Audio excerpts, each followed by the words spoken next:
Selamat sore, dua laporan tadi dan berbagai perkembangan lainnya akan mengisi seputar Indonesia hari ini. Saya Nova Purwadi. Dan saya Yulia Supatmo. Segera kita ikuti laporan pertama langsung dari Boyolali, Jawa Timur dari Muktamar NU. Dan pemirsa, masalah pemilihan Ketua Dewan Tanfizyah atau Ketua PBNU masih memanaskan situasi di Muktamar ke-31 Nahdlatul Ulama yang digelar di Asrama Haji Boyolali, Jawa Tengah. Dan segera kita bergabung bersama reporter RCTI di sana, Andi Muhyiddin. Andi, tampaknya kedua kandidat untuk Dewan Tanfizyah NU ini antara kubu Hashim Musadi dan Mustafa Bisri semakin memanas. Ini tentu sudah memunculkan reaksi di sana. Ya, Mbak Yulia, betul tadi sekelompok pemuda dari Nahdliyin Crisis Center kembali berunjuk rasa. Mereka menentang politisasi dalam muktamar ini. Berikut laporan rekan Septiantoro. Warga Nahdliyin seharusnya memikirkan nama nelayan. Sekitar pukul 10.30 puluhan warga NU yang tergabung dalam Nahdliyin Crisis Center NCC melakukan aksi long march dan happening art menuju asrama Haji Donohudan Solo yang menjadi arena muktamar. Di pintu masuk arena muktamar, massa melakukan aksi happening art yang menggambarkan muktamar NU ke-31 hanya sebagai ajang politik para elit NU, tidak mencerminkan perhatian yang nyata kepada warga NU. Koordinator aksi NCC menyayangkan muktamar kali ini hanya membicarakan pilih memilih dan dukung mendukung, tidak membahas nasib jutaan nelayan, petani, dan buruh yang kebanyakan warga Nahdliyin. NCC menuntut agar elit NU bisa mewujudkan secara nyata kepentingan masyarakat kecil. Muktamar hanya dipenuhi dengan ajang kontes para pejabat untuk berpidato. Muktamirin digiring untuk mendengarkan orasi dari para menteri yang sangat banyak sekali jumlahnya. Muktamirin tidak diarahkan untuk mendengarkan testimoni-testimoni kasus-kasus warga Nahdliyin yang marginal. Aksi massa ini dikawal ketat oleh pasukan Banser dan aparat kepolisian karena bersamaan dengan pidato pertanggungjawaban Ketua Umum PBNU Hashim Musadi. Massa hanya bisa mendekati pintu gerbang arena muktamar, lalu massa membubarkan diri.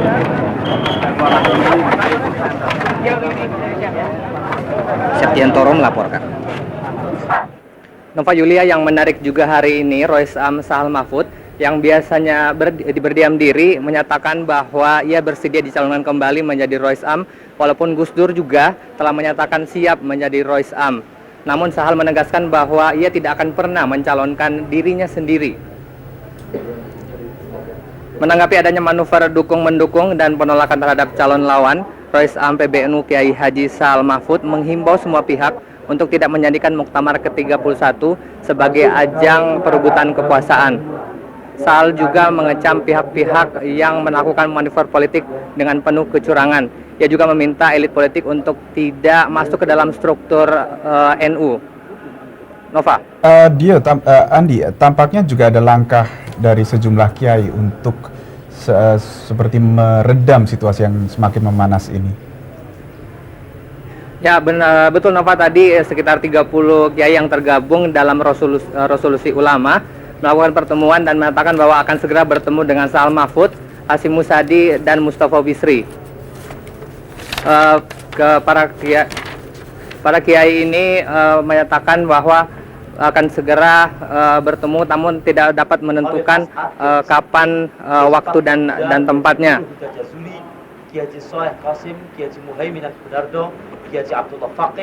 Salah satu butir yang akan disampaikan adalah meminta agar menjadikan Kiai Haji Abdurrahman Wahid alias Gus Dur menjadi Rois Am PBNU dan Kiai Haji Mustafa Bisri sebagai Ketua Tanfizyah PBNU periode 2004-2009. Sebelumnya dalam pertemuan para kiai di Museum NU Surabaya beberapa pekan lalu, mereka bahkan meminta Hashim Musadi tidak mencalonkan diri agar suasana muktamar tidak panas. Dengan cara ini, ke-30 kiai optimis Muktamar NU ke-31 akan berakhir menyenangkan semua pihak. Berikut kutipan pernyataan juru bicara tim resolusi ulama Kiai Haji Saim Ahmadi. Katanya kalau orang Jawa nyebut ya-ya-o, kayak pecah-pecah, tapi biasanya happy ending. Nah, tetapi happy ending itu bisa didapatkan setelah kita melalui proses. Dan ini merupakan proses untuk menuju happy ending. Nova, saya juga baru mendapat informasi bahwa 12 wilayah yang telah memberikan tanggapan terhadap pidato pertanggungjawaban Hashim Musadi telah menerima pidato pertanggungjawaban Hashim Musadi, sementara 2 lainnya masih menyatakan netral atau belum menyatakan sikapnya.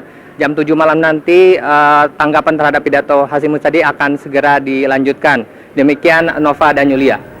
Baik, terima kasih Andi Muhyiddin melaporkan langsung dari Muktamar NU di Boyolali, Jawa Tengah. Pemirsa, beralih ke Jawa Timur, sebuah bis berpenumpang 35 orang tergelincir ke jurang sedalam 15 meter di Situbondo. 5 orang luka berat dan 30 lainnya luka ringan. Polisi menetapkan pengemudi bis sebagai tersangka.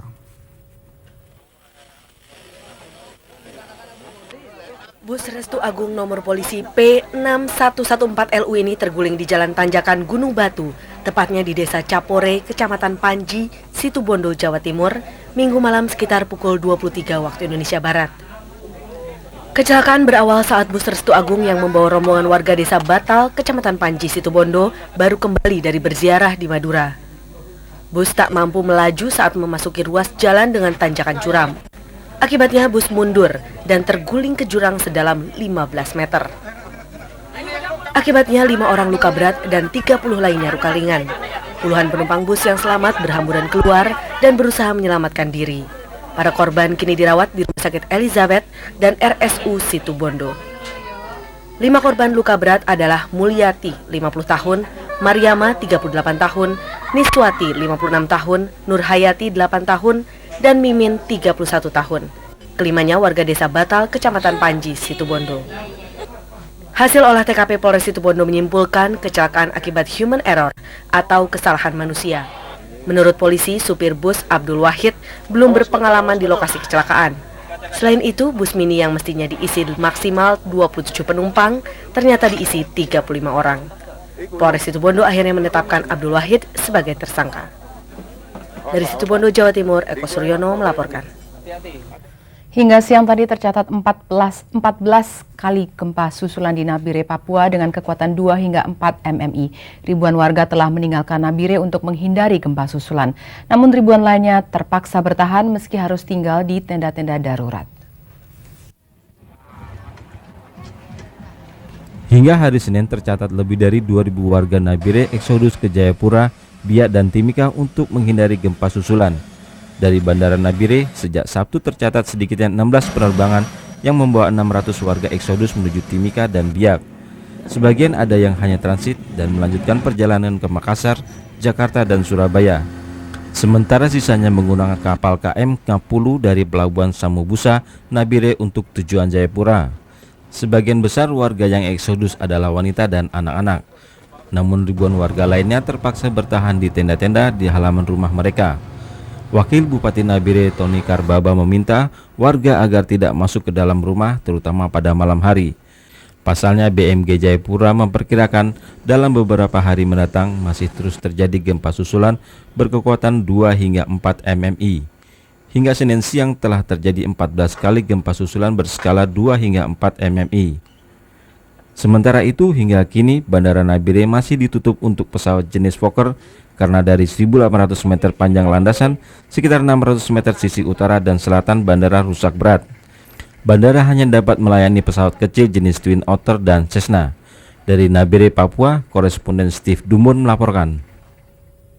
Petugas kesehatan di Nabire cukup kewalahan dengan banyaknya pasien yang menderita patah tulang dan luka-luka lain akibat gempa. Cadangan obat di rumah sakit terus menipis sehingga tidak mencukupi kebutuhan pasien. Karena banyaknya korban luka akibat gempa di Papua, Rumah Sakit Umum Nabire kini kekurangan obat-obatan. Akibat keterbatasan persediaan obat, penanganan pasien korban gempa dilakukan dengan obat-obatan seadanya. Menurut Direktur RSU Nabire, Dr. Peter, obat yang dibutuhkan adalah antibiotik, analgesik, jarum infus, cairan infus, alkohol, serta betadin.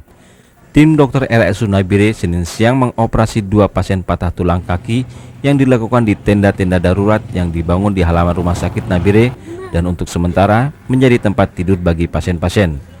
Masih ada sekitar 24 pasien luka berat yang dirawat di tenda darurat. Sebagian besar mengalami patah tulang. 53 orang menjalani rawat jalan karena luka ringan. Sementara korban tewas tercatat 19 orang. Korban terakhir adalah Melina, 24 tahun warga Kampung Lani yang ditemukan tewas tertimpa reruntuhan rumah. Sementara itu, warga juga masih kesulitan air bersih akibat pipa saluran air PDAM patah akibat gempa. Mereka terpaksa menggunakan air sungai dan sumur yang kondisinya saat ini kotor untuk mandi maupun minum. Hingga kini, pusat pertokoan, kantor pemerintah dan swasta termasuk perbankan tutup. Hanya satu pasar yang buka, yakni Pasar Karang Tumaritis. Dari Nabire, Papua, Steve Dumon melaporkan. Sementara itu, Departemen Kesehatan menyatakan belum mengirim bantuan obat dari Jakarta untuk para korban gempa di Nabire, Papua, karena hingga saat ini belum ada permintaan. Namun Departemen Kesehatan menghitung masih cukup persediaan obat di Kabupaten Nabire dan Papua maupun dari Makassar, Sulawesi Selatan yang bisa segera dikirim. Tim Departemen Kesehatan yang terdiri dari dokter dan perawat telah diterbangkan ke Nabire beberapa waktu lalu. Dirjen Pelayanan Kefarmasian dan Alat Kesehatan Krisna Tirtawijaya menyatakan tim tersebut hingga saat ini belum juga mengirimkan permohonan bantuan obat.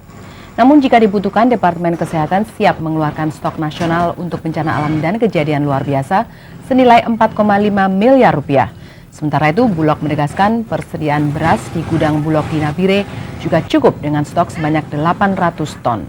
Bulog siap melayani permintaan Dinas Sosial untuk mengirim bantuan beras untuk para korban gempa di Nabire. Pemirsa, kontroversi mengenai keberadaan TPST Bogor terus berlanjut. DPRD Kabupaten Bogor membantah telah merekomendasikan penutupan TPST Bojong. Pemda DKI Jakarta akan tetap melanjutkan operasional TPST Bojong meski DPRD Kabupaten Bogor telah meminta proyek ini dihentikan. Pemda DKI menyatakan telah memenuhi semua ketentuan perizinan.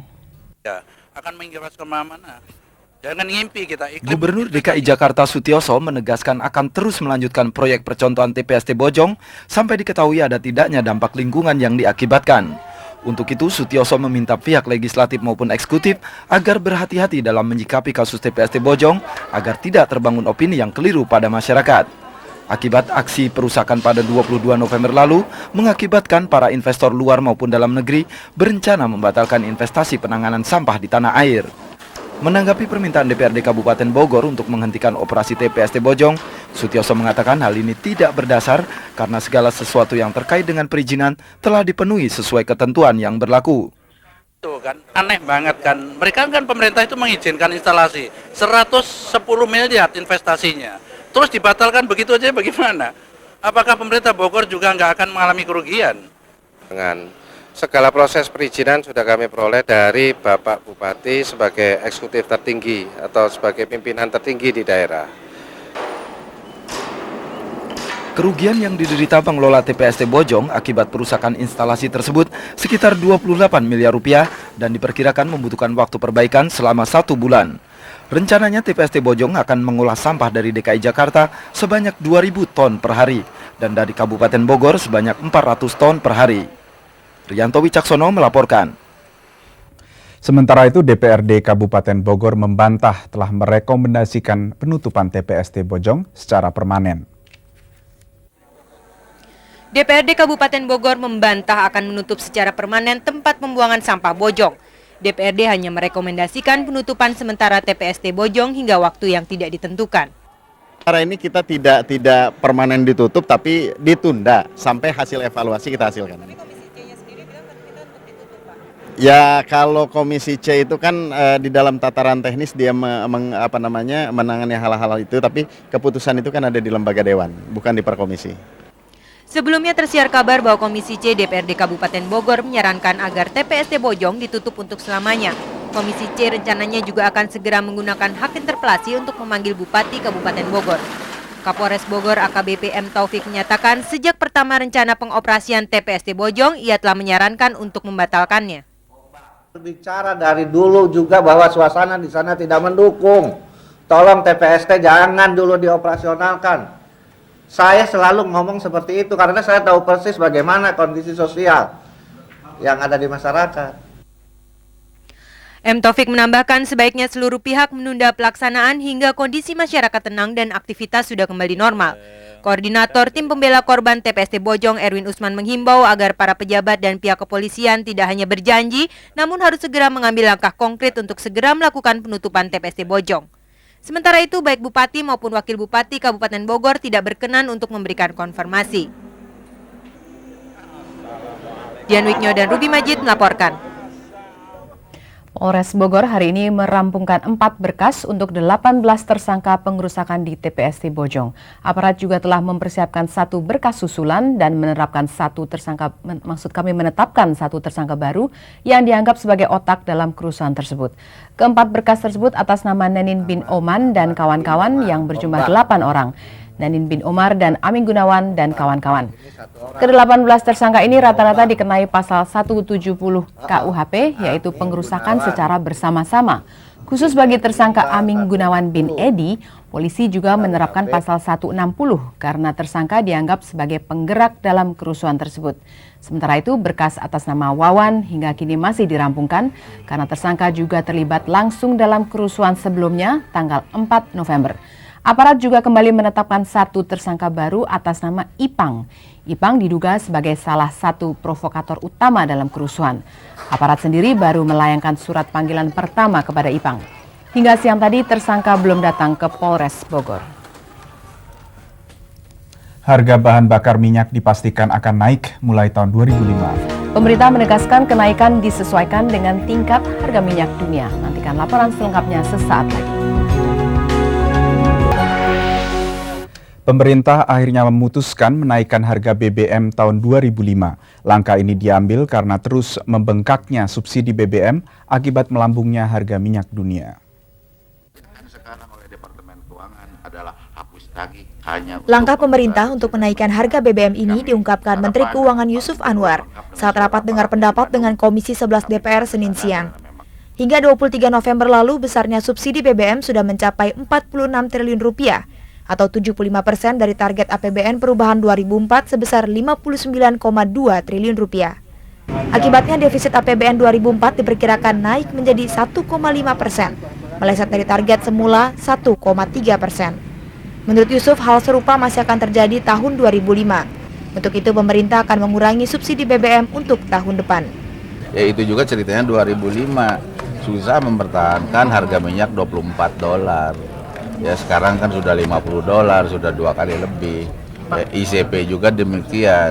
Jadi ini angka subsidi akan bergerak. Ya akan bergerak sehingga tidak tertahankan. Nah, untuk itu ada pengurangan subsidi BBM. Bagaimana dikuranginya? Harganya harus disesuaikan, kan begitu. Hingga kini pemerintah masih menghitung berapa besarnya kenaikan dan waktu pelaksanaannya. Menurut Yusuf, pengkajian akan memakan waktu lama karena BBM menyangkut hajat hidup orang banyak. Sementara Komisi 11 DPR menyarankan sebaiknya kenaikan BBM diberlakukan secara selektif. Artinya selektifnya kelompok mana yang harus tetap, kelompok masyarakat mana yang harus tetap dipertahankan, harus diberikan subsidi, kelompok mana yang harus dicabut subsidinya gitu. Jadi kelompok menengah ke atas dan industri saya rasa sudah waktunya tidak menikmati lagi subsidi, kecuali masyarakat bawah itu harus tetap dipertahankan subsidi BBM-nya. Pasca mengusulkan kenaikan BBM sebaiknya tidak dilakukan di awal tahun, melainkan saat pelaksanaan review APBN 2005 pada pertengahan tahun mendatang. Ria Yusnita dan Gunawan melaporkan. Beralih ke Ambon, Sekjen Front Kedaulatan Maluku atau FKM Moses Tuanakota siang tadi divonis 9 tahun penjara oleh Majelis Hakim Pengadilan Negeri Ambon karena dinyatakan terbukti melakukan tindak makar. Vonis ini jauh lebih ringan dibanding tuntutan jaksa penuntut umum, yakni 17 tahun penjara. Moses dinilai terlibat langsung dalam kegiatan makar dengan mengibarkan bendera RMS bersama dengan bendera PBB di kediaman pimpinan eksekutif FKM Alex Manuputi pada 25 April 2004. Selain itu ditemukan bukti-bukti yang memberatkan, diantaranya Moses diketahui menyimpan bendera RMS dan saksi yang dihadirkan juga menyatakan Moses bersalah. Majelis Hakim yang diketuai Robert Limbong menilai pledoi atau pembelaan yang diajukan Moses tidak jelas. Atas vonis ini, Moses menyatakan banding. Moses mengaku kecewa terhadap Pengadilan Negeri Ambon. Menurut Moses, ia dijebak dalam konspirasi agar kembali ditahan. Sejak dinyatakan sebagai tersangka kasus makar 8 bulan lalu, Moses langsung ditahan. Kami masih akan kembali dengan laporan terkini dari arena kejuaraan tembak reaksi antar benua di Bali. Nantikan laporan selengkapnya. Juara dunia Eric Ruffel dari Prancis mulai menunjukkan kelasnya di stage 14 dengan catatan waktu lebih tajam pada kejuaraan tembak reaksi Australasia Shooting and Indonesian Shot Cup Championship 2004 di Pulau Serangan, Bali, Senin sore. Di stage 14 dengan 16 sasaran tembak ini, Eric Ruffel juara dunia 2 kali mencatat waktu 20,41 detik. Menyusul waktu Eric adalah petembak Australia Brodie McIntosh dengan catatan waktu 20,51 detik. Petembak Australia lainnya yakni peringkat 5 dunia Errol Thomas untuk sementara membuntuti dengan catatan waktu 21,17 detik. Andalan Indonesia Roy Haryanto di nomor open and stage yang sama harus puas dengan catatan waktu 30,9 detik. Sampai sore ini Bambang Triatmojo masih menjalani stage 14 dengan 16 sasaran. Para peserta hari ini mutlak menyelesaikan 8 stage yang diperkirakan hasil akhir akan diperoleh pada pukul 9 malam waktu Indonesia Tengah. Sisa 16 stage akan digelar hari Selasa dan Rabu. Industri pertelevisian di Indonesia tidak luput dari berbagai kritikan. Hari ini beragam pihak yang berkepentingan dalam industri tersebut berkumpul untuk membahas upaya meningkatkan kualitas pertelevisian di tanah air.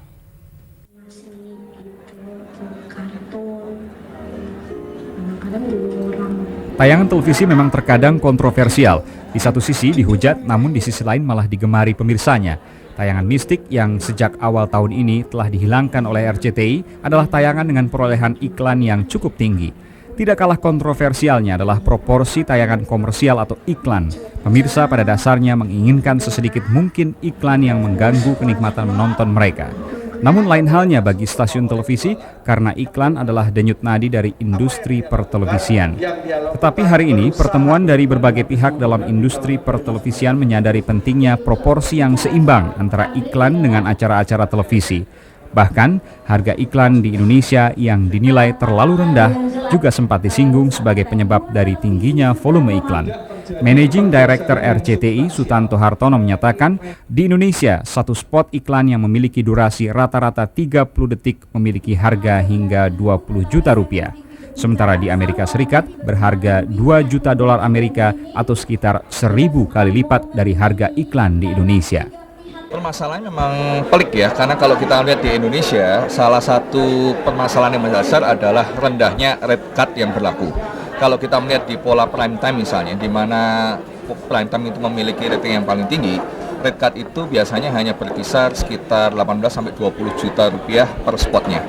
Nah, untuk perbandingan, misalnya kalau kita melihat di Amerika, suatu acara seperti Super Bowl, yaitu sepak bolanya Amerika, itu kalau sudah melakukan final game-nya, red card-nya itu bisa sampai 2 juta dolar. Pertemuan ini juga membahas beragam hal teknis pertelevisian lainnya, khususnya beragam hal untuk peningkatan kualitas siaran. RCTI misalnya telah menghilangkan tayangan mistik dan seks sejak awal tahun 2004 ini. Aiman Wicaksono dan Yulizar melaporkan. Sampai di sini jumpa kita dalam Seputar Indonesia kali ini. Terima kasih atas kebersamaan Anda. Selamat sore dan sampai jumpa.